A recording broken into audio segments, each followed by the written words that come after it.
There are presently millions of black people that have never read any literature that was not written by a white person. These are the ones that are most mentally enslaved by the white society. Critically think. How can you say for certain that the history you've been taught is true when it was written by the villains of history? The villains of history never writes true history because it would be against their own interest to do so. This is especially true when those writers of history have also been the group that has proved themselves as being the most notoriously deceitful throughout history. Moreover, the group whose proclivity for deceit is equally matched by their proclivity for racism. Under these noted circumstances, clearly the history that we are taught is not true history. It has been whitewashed to make the Caucasians appear more relevant, more sophisticated, and more humane throughout history than they truly were. This is presently the case in regard to the history we are taught living under white dominance. The history we've been taught is filled with inaccuracies and misrepresentation that falsely exalts the history of Caucasians and falsely marginalizes we Africans. The white society sits upon a throne of white exalting lies. Here's the first hidden reason why they've whitewashed the history books to falsely exalt themselves. Reason number one. According to white social scientists, in order for a dominant group to maintain its position of social dominance, the history taught within the society must falsely exalt the dominant group. This exaltation of the dominant group conveys the subliminal message that the dominant group is inherently superior and is therefore supposed to rule over its subordinate populations. Therefore, as a means of maintaining white social dominance, the history we've been taught falsely exalts Caucasian to endorse their position of social dominance. White social scientists describe this nefarious practice as merely instilling a value system into the collective subconscious minds of the subordinate population that makes them adhere to the authority and existing infrastructure of the dominant culture. It's a true social science. Although all white governments publicly professes equality for all their citizens, in reality they are all unrelentingly committed towards the preservation of their nation's white dominance. This unrelenting commitment towards maintaining their white dominance necessitates that the white governments deploy covert system that prevents the erosion of their nation's white social dominance, thus protecting the white status quo. Now, here's the second reason why they've whitewashed their history books to falsely exalt themselves. Everything's a social science. White social science theorizes that a people's future is predestined by the history they're taught to believe about themselves. According to their theory, an inspiring history is required to achieve an inspiring future because people references their future capabilities based upon their past achievements. More specifically, people references their past positive information about their particular group to acquire a positive self-image and confidence that inspires their future. In a sense, the past can be treated essentially as a set of conditions that justify or encourage future goals. According to white social scientists, truth is not important for steering a society towards an inspiring future. What's only important is what's perceived as being true. Therefore, to provide their racial group with a history that inspires their future generations, white historians have whitewashed the history books, thus inspiring their future generations. This is what's meant when white social scientists says that those who control the past also controls the future.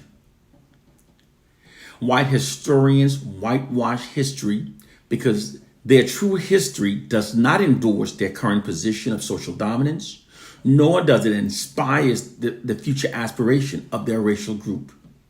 To meet these noted objectives, they've whitewashed their history books.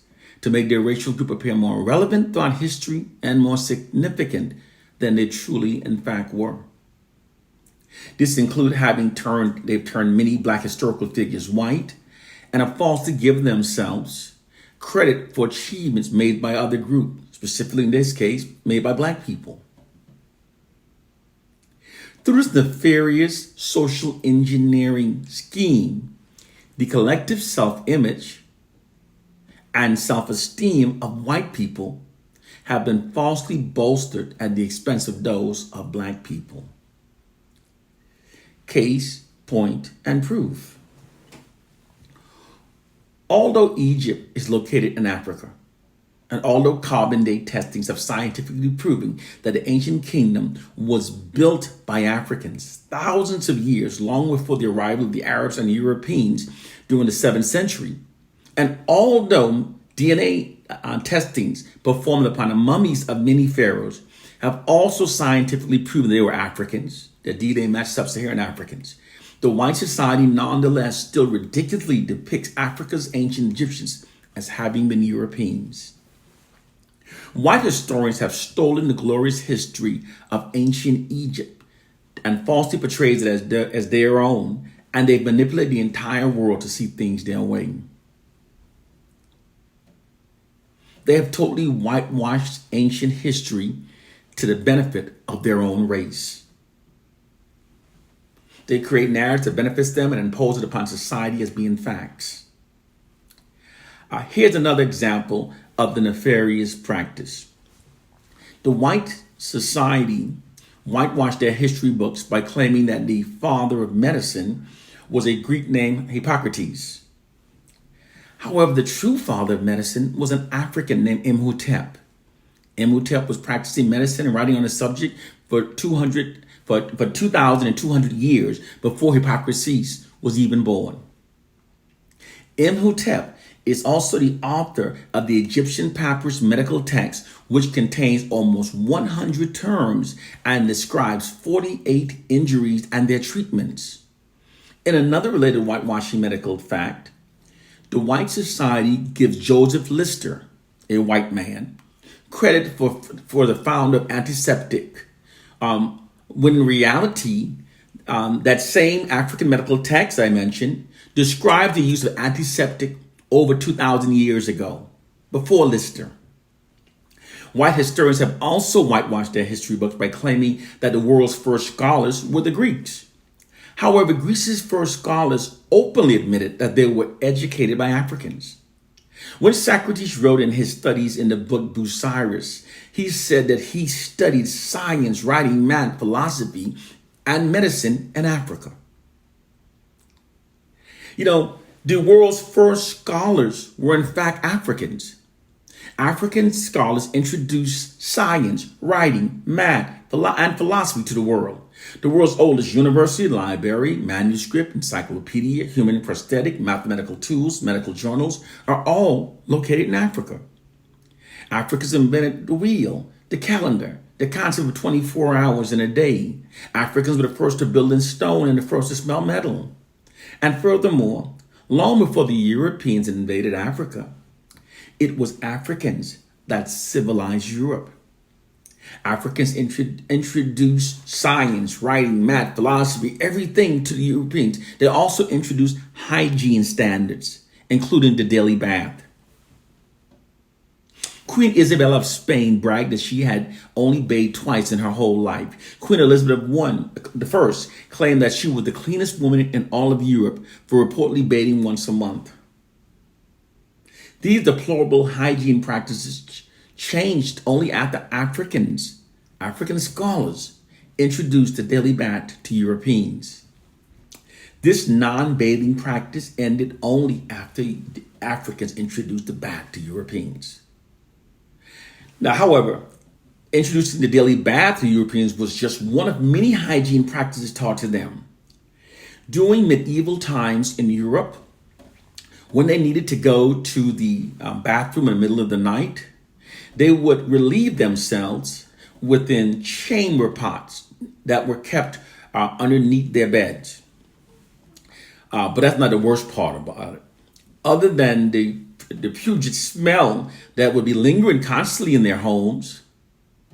The way they would empty it was even more deplorable.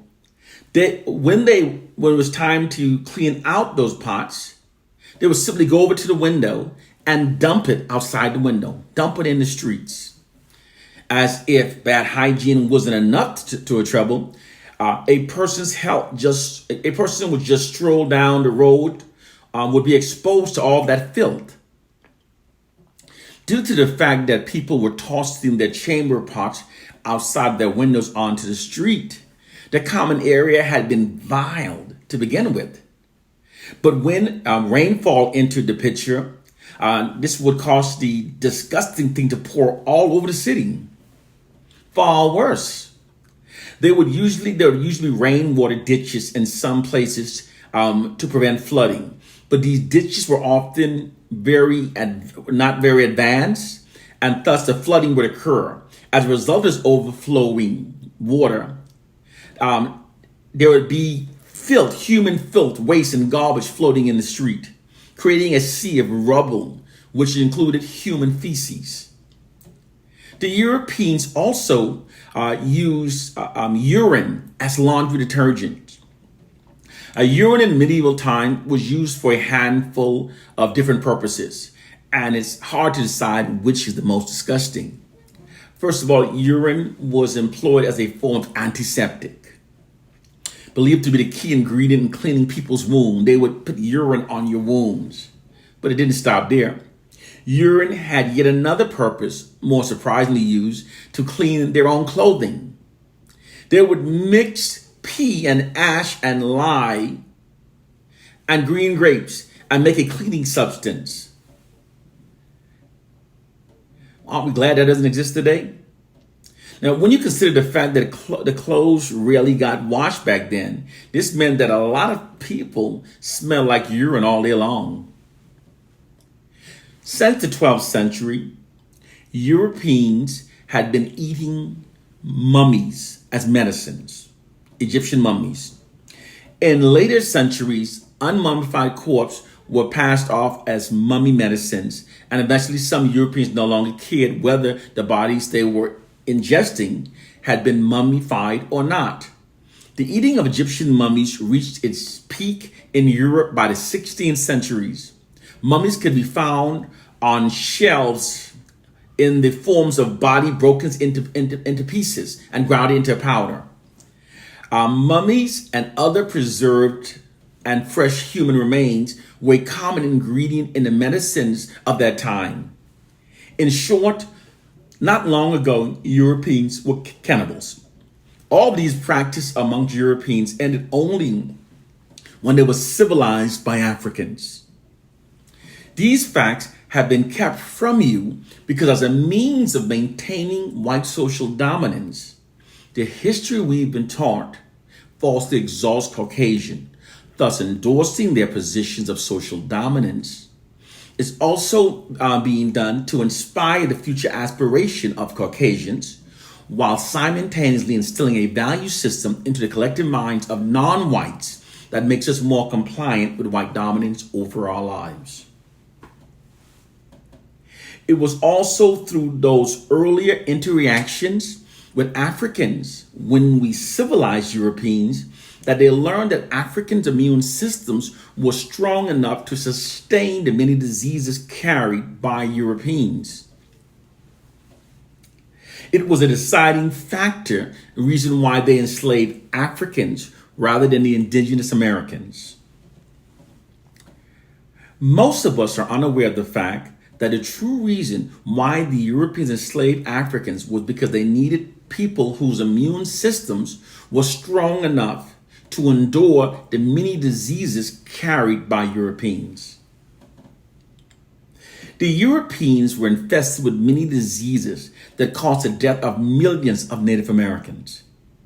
Nearly all the European diseases were communicable by air and touch, thus making it easy for the disease to spread rapidly. In fact, the first epidemic to arrive in America did so by way of European diseases. The Native Americans were immensely devastated by the many illnesses brought by the Europeans. These diseases included smallpox, influenza, pneumonia, measles, scarlet fever, chickenpox, syphilis, and leprosy. Most people are also unaware of the fact that syphilis and gonorrhea originated in Europe. The sexually transmitted disease of syphilis and gonorrhea originated in Europe. During ancient times, whenever a European country was infected by these diseases, they would blame the neighboring countries for the outbreak. So the inhabitants of Italy and Germany would blame the disease on United Kingdom. The United Kingdom blamed syphilis on, call it the French disease. The French call it the Neapolitan disease. The Russians assigned the disease to the Polish. The Polish call it the German disease. The Danish call it the Portuguese disease, etc., etc., etc. What is known to be a fact is that the disease originated in Europe. Now, had these diseases originated in Africa, they would have been heavily propagated all over throughout the Western media outlets. But because they control information, they conceal all facts about them that are unflattering to sustain the illusion of their racial superiority. Again, the reason why you don't know these facts is because the history we've been taught has been whitewashed to falsely exalt Caucasians. When you function based upon their history, you are functioning based upon lies. It exalts Caucasian and inspires their future aspiration while instilling a value system into non-whites that makes us more compliant with their white dominance over our lives. Everything they do is a social science. Our core problem is that millions of us have been conditioned to allow the white society to tell us what to think and believe. And they constantly feed us lies that falsely exalts themselves and falsely marginalizes us. In doing so, they've conditioned millions of us to perceive them and to perceive ourselves through false identities that aids the white society in maintaining their social dominance over us.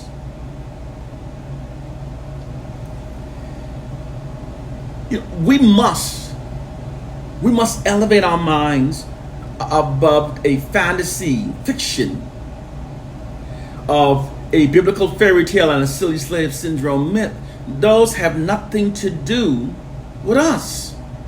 We will never liberate ourselves clinging to a myth and biblical fairy tale. Impossible. We must function based upon what is true in order to liberate ourselves. And what is true is that the white society deploys social sciences for maintaining their white dominance over our lives. Here's another example of the practice.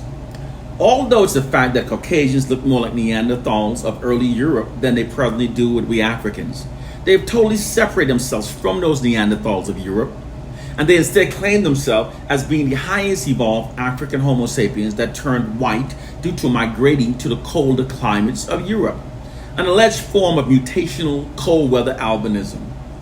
That myth has, however, been totally busted by science.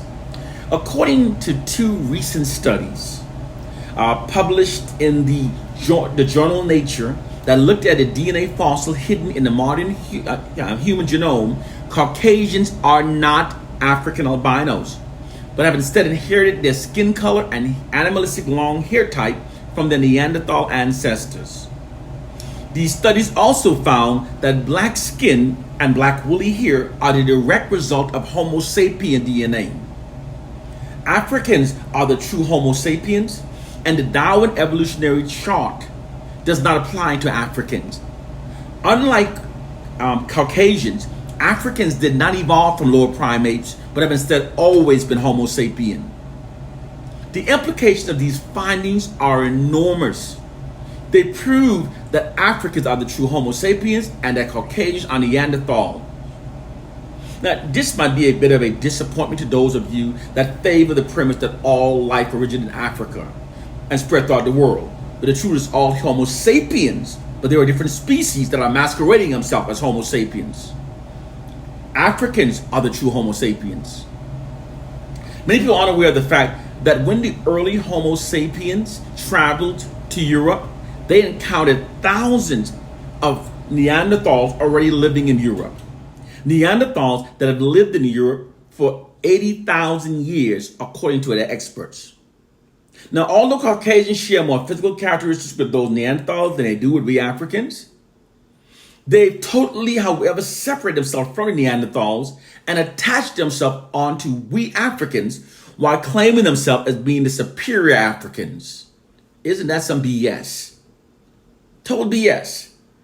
However, that theory has that they are African albinos that have been totally fallen apart based upon science.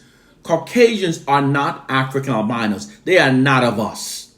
The term albinism serves to describe a syndrome resulting from a very drastic change in genes that disable the production of melanin. The mutation occurs in all ethnic groups in every continent. So it's not a magic gene that black people have. That's some BS. It happens, all continents have albinos. The current evidence shows that Caucasian skin is not the result of a mutation, but are in fact the result of their Neanderthal DNA. We must function based on what is true. These studies also reveal that Caucasians retain their DNA that affects their hair, their fertility, their predisposition for certain diseases, and possibly other characteristics. Now, speaking of characteristics and behaviors, throughout history, the Caucasians have demonstrated an entrenched predisposition for brutal racism that is matched only by their proclivity for deceit, greed, and hunger for power. They've also demonstrated an almost total disregard for the human lives of non-whites throughout history. Their subjugation, murder, and exploitation of all other races are unparalleled. All other races have been their enemies or their victims. While labeling all other races as being savages, the Caucasians have in fact been the most brutally savage throughout history. These are facts. Perhaps these noted proclivities among Caucasians may be connected to their Neanderthal primate origins. As methods to analyze ancient DNA continue to improve, the more we are able to get answers to those fine-grained questions about evolutionary history. In order to liberate ourselves, we must start researching facts. We must stop allowing the white society to blindly tell us what to think. Because as long as our enemies are feeding us information, they will always feed us disinformation that makes us think in ways that benefit themselves. They feed us false narrative that exalts themselves and marginalize us to condition us to function from a perception of their superiority and our inferiority, which makes us more compliant with their dominance over our lives. If you're a black person, you're trying to liberate yourself based upon the William Lynch myth or the Jesus Bible, you are as wise as someone who's using a comic book, trying to liberate himself based upon a comic book. That's how your position really is. And your mind you are too mentally enslaved to realize it. In order for people to liberate themselves, you must function based upon what is true. The white side conditions us to believe that there are many truths. Okay? They created an ideology that there are many truths and everyone's entitled to their own truths. They created that ideology because they benefit from lies. They sit upon a throne of lies. The reality is there's only the truth. Everything else is a lie. If you're not functioning based on what is true, you are functioning based upon a lie. And while other people have the luxury to believe their lies, the oppressed doesn't have this luxury. The oppressed must function based on what is true. Because in order to liberate ourselves, our understanding of our plight and condition has to be true. Because if our understanding is flawed, all of our remedies will be flawed. We must elevate our minds. We are walking around believing dumb shit. We are walking around, have PhDs. They're highly educated in the white man system, but are totally ignorant when it comes to the reality of our situation. We have black people with PhDs calling themselves niggers and trying to find a rational, intelligent way to describe why they call themselves niggers, not realizing their minds have been socially engineered. We have black preachers who would say, don't use bad words, okay? But it's okay to call yourself niggers. Niggers is okay. These are the minds of our people. There is a culture of idioticness. There's a culture of stupidity. And we've normalized it. And those of us who speaks the truth, speak intelligently, call it out, we are hated by the brainwashed masses. We are on the breach of the greatest awakening in history. One love and peace. Continue to please share these videos. Please like and subscribe my page. If you want to order my book, you have to go to www.theblackpeoplesmatrix.com. You won't find it on Amazon. It's www.theblackpeoplesmatrix.com. One love and peace.